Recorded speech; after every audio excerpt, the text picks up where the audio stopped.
আসসালাতু ওয়াসসালামু আলা রাসূলিল্লাহ বাদ।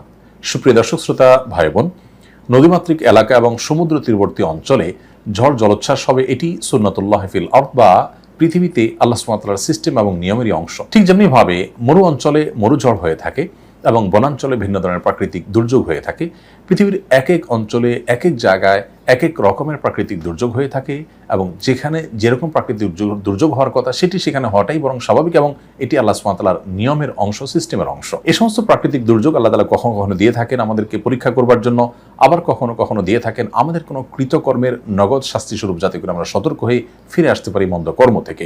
আবার কখনো কখনো আল্লাহ তাআলা বিপদ আপদ দিয়ে থাকেন মানুষের মর্যাদা বৃদ্ধি করবার জন্য সবরের মাধ্যমে। অতএব ঝড় জলোচ্ছ্বাস আমাদের এই অঞ্চলে প্রায় হয়ে থাকে। এগুলো নানা উদ্দেশ্যে হতে পারে, নানা কারণে হতে পারে। আমরা এটি কি কারণে হয়েছে সেটি নিশ্চিত করে কখনোই বলতে পারবো না, কারণ সেটা একমাত্র আল্লাহ তাআলা ভালো জানেন সেটি আমাদের আযাব হিসেবে এসেছে নাকি পরীক্ষা হিসেবে এসেছে নাকি অন্য কোনো উদ্দেশ্যে এসেছে। তবে নবী করিম সাল্লাল্লাহু আলাইহি ওয়াসাল্লামের সুন্নাহ এর আলোকে ঝড় জলোচ্ছ্বাস যখন হবে, তুফান যখন হবে, প্লাবন যখন হবে, তখন আমরা বেশ কিছু মাসনুন আমল করতে পারি। তোমাদের থেকে সর্বপ্রথম যে আমলের কথা আমরা বলবো তা হলো, একজন মুসলিম তিনি এ ধরনের পরিস্থিতির পূর্বাভাস পেলে তিনি শুরু থেকেই সর্বোচ্চ সতর্ক থাকার চেষ্টা করবেন এবং যখন ঝড় জলোচ্ছ্বাস শুরু হয়ে যাবে এবং বৃষ্টি ভয়াবহ আকার ধারণ করবে, তখন নবী সাল্লাল্লাহু আলাইহি ওয়াসাল্লামের সুন্নাহগুলোকে তিনি অক্ষরে অক্ষরে মেনে চলবেন এবং নিজে সর্বোচ্চ সতর্ক থাকবেন। এ সম্পর্কে যারা বিশেষজ্ঞ আছেন তারা যে সমস্ত সতর্কবার্তা দিয়ে থাকেন, যে সমস্ত সতর্কীকরণ আমাদেরকে করে থাকেন এবং যে সমস্ত পরামর্শ দিয়ে থাকেন, সেগুলো একজন ইমানদার সর্বোচ্চ গুরুত্ব দিয়ে আমল করবে। এটা হলো প্রথম কাজ। কারণ আমি আমার সাধ্য অনুযায়ী সতর্ক থাকার, আত্মরক্ষার জন্য সচেষ্ট থাকব, এর পাশাপাশি আল্লাহ তাআলার কাছে দোয়া করব। আমি নিজে অসতর্ক থেকে শুধুমাত্র দোয়া পাঠ করলাম, এই শিক্ষা ইসলাম আমাদেরকে কখনো দেয়নি। অতএব সর্বপ্রথম করণীয় হবে যে আমরা প্রত্যেকে ঝড় জলোচ্ছ্বাস তুফান এগুলো আঁচ করতে পারলে, পূর্বাভাস জানতে পারলে, এগুলো যেন আমাদেরকে কোনোভাবে ক্ষতিগ্রস্ত করতে না পারে, আগাম সতর্কতার যে উপায়গুলো আছে তার সবগুলো আমরা অবলম্বন করবো ইনশাআল্লাহ তাআলা। এবং ঝড় চলাকালীন সময়ে নিজে সতর্ক থাকা, অন্যকে সতর্ক রাখার চেষ্টা করবো। নবী সাল্লাল্লাহু আলাইহি ওয়াসাল্লাম বলেছেন, লা দারারা ওয়ালা দিরারা, কেউ নিজে ক্ষতিগ্রস্ত হওয়া কিংবা অন্য কাউকে ক্ষতিগ্রস্ত করা কোন অবস্থাতে ইসলামে জায়েজ নয়। অতএব সতর্কতামূলক যে পন্থাগুলো আছে সেগুলো অবলম্বন করবে, এটি হলো প্রথম আমল। একজন ইমানদার তিনি বিশ্বাস করবেন যে আমার সতর্কতার যা যা করার আছে তার সবগুলো করা সত্ত্বেও হবে সেটাই যেটা আল্লাহ তাআলা ফয়সালা করেছেন, বিধায় আমার সকল পদক্ষেপ গ্রহণ করবার পরও আমাকে আল্লাহর দিকে রুজু হতে হবে। অতএব আল্লাহর দিকে রুজু হয়ে দ্বিতীয় যে করণীয়টি তিনি করবেন তা হলো, যখন বৃষ্টি হবে তখন বৃষ্টি যদি মনে হয় যে ক্ষতিকর বৃষ্টিতে রূপ নিচ্ছে, তখন আল্লাহ তাআলার কাছে দোয়া করবেন নবী সাল্লাল্লাহু আলাইহি ওয়াসাল্লামের শেখানো দোয়া দিয়ে। আর সেটি হলো আল্লাহুম্মা সাইয়্যিবান নাফিআ, আল্লাহ উপকারী বৃষ্টি আমরা আপনার কাছে চাই। ঠিক এমনিভাবে আরেকটি দোয়া নবী সাল্লাল্লাহু আলাইহি ওয়াসাল্লাম শিখিয়েছেন এই প্রসঙ্গে, তা হলো আল্লাহুম্মা হাওয়ালাইনা ওয়ালা আলাইনা। খুব ছোট ছোট দোয়া, আল্লাহুম্মা সাইয়্যিবান নাফিআ 3 শব্দের দোয়া, আল্লাহুম্মা হাওয়ালাইনা ওয়ালা আলাইনা এটাও 3 শব্দের দোয়া। আল্লাহ, আমরা যে বৃষ্টি পাচ্ছি এই বৃষ্টি যদি বেশি হয়ে যায় তাহলে আমাদের এই জনবসতিতে নয়, বরং আমাদের বাইরে, জনবসতির বাইরে যে ক্ষেত খামার আছে, যে বনাঞ্চল আছে, পাহাড়ি এলাকা আছে, সেখানে বৃষ্টি দিন এবং এমন জায়গায় বৃষ্টি দিন যেখানে আমাদের বৃষ্টি উপকার বয়ে আনবে, যেটা আমাদের ক্ষতিগ্রস্ত করবে না। এই দোয়া পাঠ করব। তৃতীয়ত করণীয় হলো, এই বৃষ্টি বাদল এগুলো যদি ঝড় জলোচ্ছ্বাসে রূপান্তরিত হয় এবং এটি যদি রীতিমতো তুফান এবং প্লাবনে পরিণত হয়, তাহলে সেক্ষেত্রে এই ধরনের ঝড় এবং তুফান থেকে আত্মরক্ষার জন্য নবী সাল্লাল্লাহু আলাইহি ওয়াসাল্লামের আরেকটি শেখানো দোয়া আমরা করব তৃতীয় আমল হিসেবে। সেটি হলো আল্লাহুম্মা ইন্নী আসআলুকা খায়রাহা ওয়া খায়রা মা ফিহা ওয়া খায়রা মা উরসিলাত বিহি ওয়া আউযু বিকা মিন শাররিহা ওয়া শাররি মা ফিহা ওয়া শাররি মা উরসিলাত বিহি। যার অর্থ হলো, হে আল্লাহ, এই যে মেঘমালা এবং এই যে বাতাস, এই ঝড় বাতাস মেঘ, এর যে কল্যাণ আছে এর মধ্যে যে আরো নানাবিধ কল্যাণ আছে। ঝড় বাতাসটা যতটুকু আমাদের জন্য কল্যাণ করা হয় ততটুকু, এবং এর ভেতরে আরো যে প্রাসঙ্গিক কল্যাণ আছে সেগুলো, এবং যে উদ্দেশ্যে, যে কল্যাণের উদ্দেশ্যে ঝড়কে আপনি প্রেরণ করেছেন বা প্রেরণ করা হয়েছে সেটার কল্যাণটা আমরা চাই।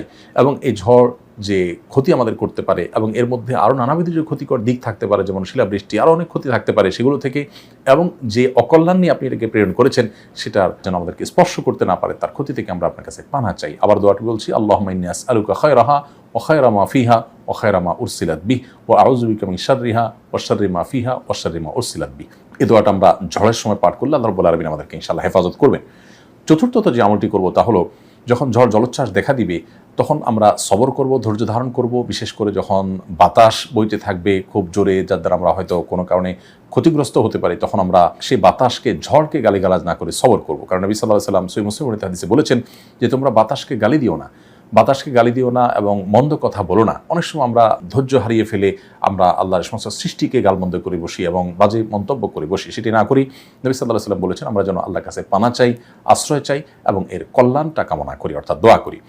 পঞ্চম এবং সর্বশেষ করণীয় যেটি বলতে চাই তা হলো ঝড় জলোচ্ছ্বাস যখন দেখা দিবে বা প্লাবন দেখা দিবে বা বৃষ্টি হবে, সেটি যখন ভয়ঙ্কর রূপ ধারণ করবে, তখন আমরা আল্লাহর দিকে ভিতর সন্ত্রস্ত হয়ে আল্লাহর কাছে পানা চাইব। অনেক সময় নবী সাল্লাল্লাহু আলাইহি ওয়াসাল্লাম এই জাতীয় পরিস্থিতিতে মেঘমালা দেখলে, ভয়াবহ বৃষ্টি বাদল হতে পারে সেরকম আশঙ্কা করলে তিনি মসজিদে এসে আশ্রয় নিতেন এবং আল্লাহর দিকে রুজু হতে মনোনিবেশ করতেন।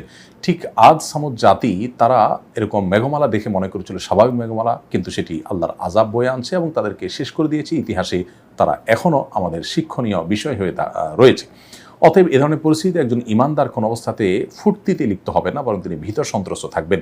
নবী সাল্লাল্লাহু আলাইহি ওয়াসাল্লাম এই সুন্নাহটাকে খুব গুরুত্বের সাথে আমল করেছেন, সাহাবীরাও তা করেছেন। কিন্তু আজকাল আমরা দেখি অনেকে আছেন যে এই ধরনের পরিস্থিতিতে নিজেরা অনেক সময় দেখা যায় এটাকে তথাকথিত এনজয় করার বা উপভোগ করার চেষ্টা করেন। এই উপভোগ করা বা সব কিছুতে ফুর্তি করার যে একটা প্রবণতা আজকাল আমরা দেখতে পাচ্ছি, এটি কখনো ভালো কিছু বয়ে আনতে পারে না। বিধায় এই সমস্ত সুন্নাহগুলো আমরা যদি ঝড় জলোচ্ছ্বাসের সময় আমল করে চলি, আশা করা যায় এখান থেকে আমরা কল্যাণটা লাভ করব এবং কল্যাণ থেকে আল্লাহ আমাদেরকে মুক্তি দান করবেন। আবার বলছি, প্রথম করণীয় হলো সতর্কতামূলক সকল ব্যবস্থা আমরা গ্রহণ করব। দ্বিতীয় করণীয় হলো বৃষ্টি হলে আমরা আল্লাহুম্মা সাইয়্যিবান নাফিআ আল্লাহুম্মা হাওয়ালাইনা ওয়ালা আলাইনা এটি পাঠ করব।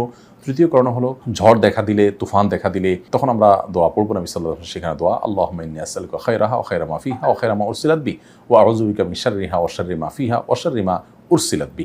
চতুর্থ করণীয় হলো এই ঝড় বাতাস বা এ জাতীয় প্রাকৃতিক দুর্যোগকে গালমন্দ করা বা বাজে মন্তব্য করা, এটা ইমানদারের সাথে যায় না। আল্লাহর সৃষ্টিকে গালি দেওয়ার কোনো সুযোগ অবকাশ ইমানদারের জন্য নেই। ৫ নম্বর সর্বশেষ করণীয় হলো অনেক সময় বৃষ্টি বাদল যখন অনেক বেশি পরিমাণে হয়, মেঘমালা বেশ অন্ধকার হয়ে আসে, আমরা অনেকে সেটাকে এনজয় করি।